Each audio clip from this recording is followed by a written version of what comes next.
जय गजानन, जय श्रीमन्नारायण, जय आदिशक्ति माता।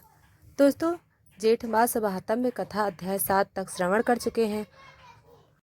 आइए आज जेठ मास महात्म्य कथा अध्याय 8 को श्रवण करते हैं। दोस्तों, हमारी हर भक्ति वीडियो आप तक पहुंचे, इसके लिए अभी तक लाइक सब्सक्राइब नहीं किया है तो अभी कर लें। दोस्तों, जेठ महात्म्य या जेठ मास का महत्व हिंदू धर्म में वर्णित उन विशेष महीनों में एक है जिसका आध्यात्मिक, पौराणिक और धार्मिक दृष्टिकोण से बड़ा महत्व है। जेठ मास हिंदू पंचांग के अनुसार बैसाख के बाद और आषाढ़ से पहले आता है। मई जून के बीच यह मास विशेषकर धर्म, तपस्या, सेवा और सूर्य की पूजा के लिए उत्तम माना जाता है। क्या तुम अपनी संपत्ति गरीबों को बांटने के लिए तैयार हो? चंदा ने बिना हिचकिचाहट से कहा। हाँ, यह मेरा कर्तव्य है। भिक्षुक ने मुस्कुराते हुए कहा। तुमने सच्चा त्याग दिखाया। अब तुम पर सदा के लिए मंगल मूर्ति की कृपा होगी। चंदा की संपत्ति बढ़ती गई, पर उसने कभी दूसरों की मदद करनी नहीं छोड़ी। चंदा का जीवन अब पूरी तरह से बदल चुका था। उसका घर सोने के महल जैसा चमक रहा था, पर सच्चे भक्त की तरह उसने अपनी नम्रता नहीं छोड़ी। हर मंगलवार वह मंदिर जाकर हनुमान जी की आराधना करती। एक दिन एक अज्ञात युवक महल के पास आया। उसके हाथ में एक पुरानी पांडुलिपि थी। उसने कहा, महारानी चंदा, यह तुम्हारे पूर्वजों की कहानी है। तुम्हारे भाग्य का रहस्य इसी में छुपा है। चंदा ने पांडुलिपि खोली। अब तुम पर सदा के लिए मंगल मूर्ति की कृपा होगी। चंदा की संपत्ति बढ़ती गई, पर उसने कभी दूसरों की मदद करना नहीं छोड़ा। उसका नाम गांव ने मंगल मूर्ति के रूप में अमर हो गया। दोस्तों, जेठ महीने के मंगलवार का व्रत केवल उपवास नहीं, बल्कि निष्ठा, त्याग और सेवा का प्रतीक है।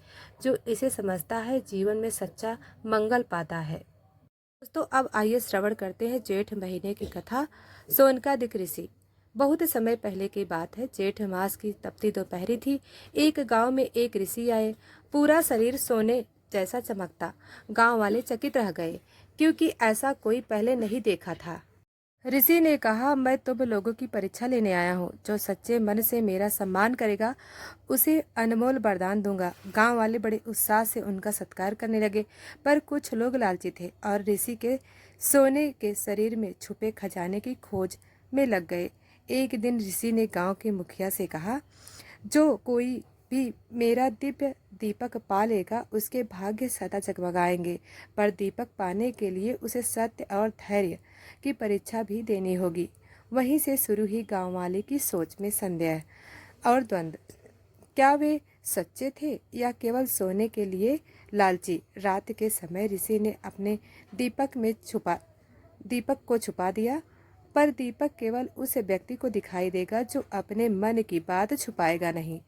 क्या गांव का कोई सच्चा दिल वाला दीपक पाएगा, या लालच और धोखे से सब कुछ खो जाएगा? दोस्तों, जेठ महीने की एक दिन गांव में हलचल मच गई। सबको लगा शायद अब दीपक मिलेगा, पर ऋषि ने घोषणा की, जो दीपक पाएगा उसे 3 कठिन प्रश्नों के उत्तर देने होंगे। पहला प्रश्न था, सत्य क्या है?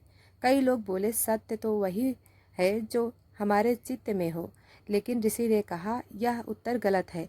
दूसरा प्रश्न था, धैर्य कैसा होता है? कुछ बोले, धैर्य का मतलब सब सहना। तो कुछ बोले, धैर्य का मतलब समझदारी से काम लेना। तीसरा और सबसे कठिन प्रश्न था, सबसे बड़ा धन क्या है? गांव में बहस छिड़ गई। कुछ लोग ने कहा धन दौलत, कुछ बोले परिवार। पर जो सचमुच ऋषि को समझ पाया था, वह था सच्चाई और त्याग। एक युवक रामू, जो साधारण था, शांति से बैठकर सोचने लगा। फिर उत्तर दिया, सत्य, धैर्य और त्याग ही सबसे बड़ा धन है। ऋषि मुस्कुराए और बोले, तुमने परीक्षा पास की, दीपक तुम्हें दिखाई देगा। अगले दिन रामू को एक सुनहरा दीपक मिला, जो हमेशा उजियाला करता रहा और उसके जीवन में खुशहाली आई। रामू के हाथ में वह सुनहरा दीपक आ गया। पूरा गांव उसकी ओर देख रहा था। आखिर वह साधारण युवक किस तरह इस अनमोल वस्तु को पा गया? दीपक चमकता था, लेकिन उसने उसे घर में छुपा कर रखा। एक दिन ऋषि ने रामू को बुलाया और कहा, यह दीपक केवल रोशनी नहीं देता, यह तुम्हारे मन की सच्चाई भी दिखाएगा। ऋषि ने बताया, जब भी तुम्हारे मन में लालच, द्वेष या डर आएगा, दीपक की लौ बुझ जाएगी। पर यदि तुम सच्चाई, दया और धैर्य रखो तो दीपक हमेशा चलता रहेगा। रामू ने दीपक के साथ अपनी दिनचर्या शुरू की। वह हर दिन अपने मन को साफ करने लगा, दूसरों की मदद करने लगा और संकट में भी धैर्य दिखाया। पर कुछ लोग जो लालची थे, वे रामू से दीपक छीनने की योजना बनाने लगे। एक रात उन्होंने चुपके से रामू के घर पर हमला किया, दीपक को छीनने की कोशिश की, लेकिन दीपक अचानक बुझ गया। रामू को लगा जैसे उसकी आत्मा में अंधेरा छा गया हो, पर उसने हार नहीं मानी। मन की शुद्धि के लिए ध्यान और साधना की। धीरे धीरे दीपक की लौ फिर से जलने लगी। ऋषि ने आकर कहा, देखो रामू, यह दीपक तुम्हारे मन का प्रतिबिंब है। सच्चा उजाला वही है जो दिल से निकले। रामू ने सबके सामने यह सच्चाई बताई। लालची लोग शर्मिंदा हुए और गांव में प्रेम व सद्भाव बढ़ा।